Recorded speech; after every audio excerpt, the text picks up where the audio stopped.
We are pleased to be here this afternoon with members of the wonderful Milwaukee Police Department, community members, elected officials, to announce the arrest of a suspect in this reign of terror that has occurred in a 5-week period on Milwaukee's north and west side.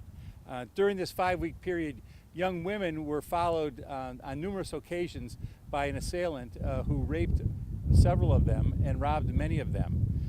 What happened here, though, was a textbook example of what happens when you've got a great police department, when you have an engaged citizenry, and you've got a state crime lab that is able to process some DNA swabs that were provided to that lab. I want to give my thanks first to the men and women who work for the Milwaukee Police Department for working so diligently with the neighborhood to make sure that this individual has been apprehended. Again, what we had for a 5-week period earlier this spring was literally a reign of terror because so many young women were accosted by this individual. And this apprehension could not have taken place if we did not have the full cooperation of our citizens, if we did not have the great work of the State Crime Lab, but most importantly, if we did not have the great work of the Milwaukee Police Department. So I would like to turn it over now to Police Chief Edward Flynn to talk a little bit more about the apprehension and the arrest of this individual. Chief?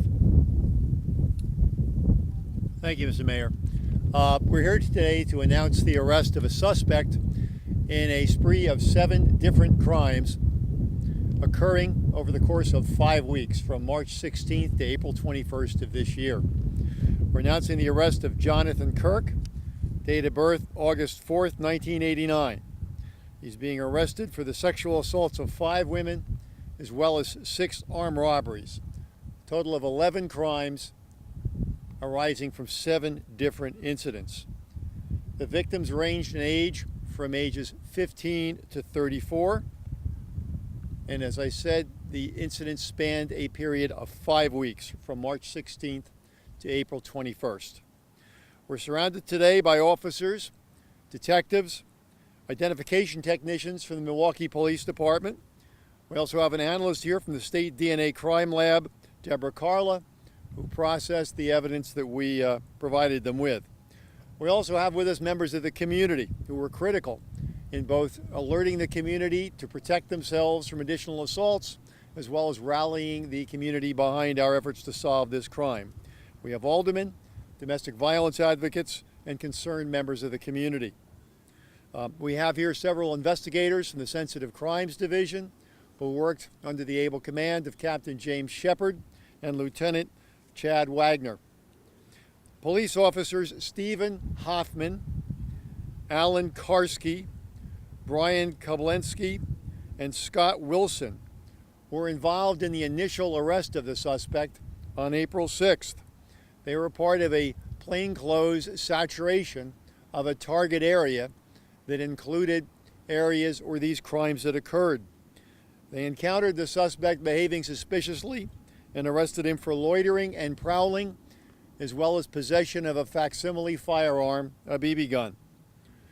During that investigation, several suspects were arrested, and from all of them, buccal swabs were taken for DNA samples. The suspect in these serial rapes was one of those people. When the State Crime Lab linked his DNA swab to the DNA recovered from the victims, he was arrested again on May 5th.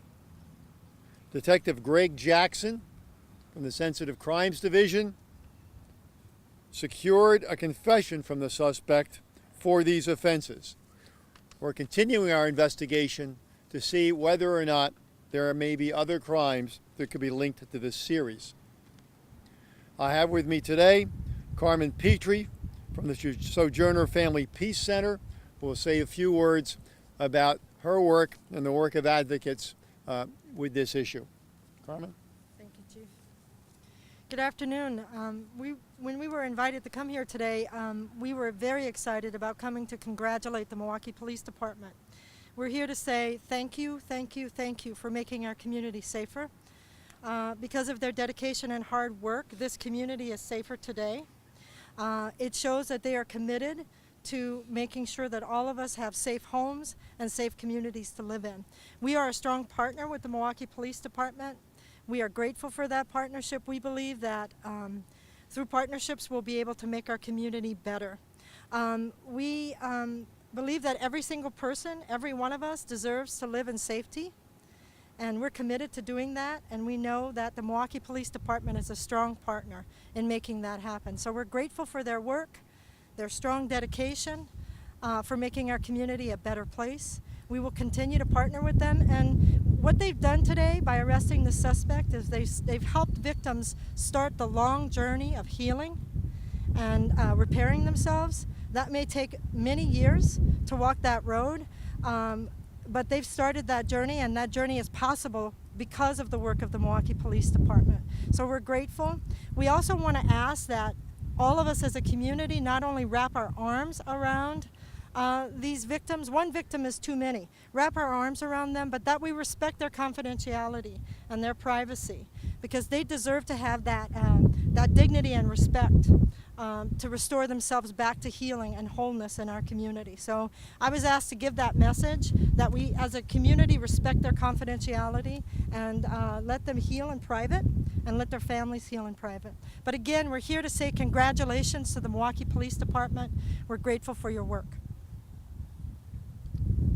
Thanks, Carmen. I'd also like to reiterate her message about respecting the victims. A number of these were juveniles. It doesn't help their recovery process nor their willingness to participate in further prosecution if people try to interview them at their houses, which has already occurred. So it would be a big help to the prosecution as well as to just what's right and ethical for dealing with crime victims of this nature, that we leave them alone for now.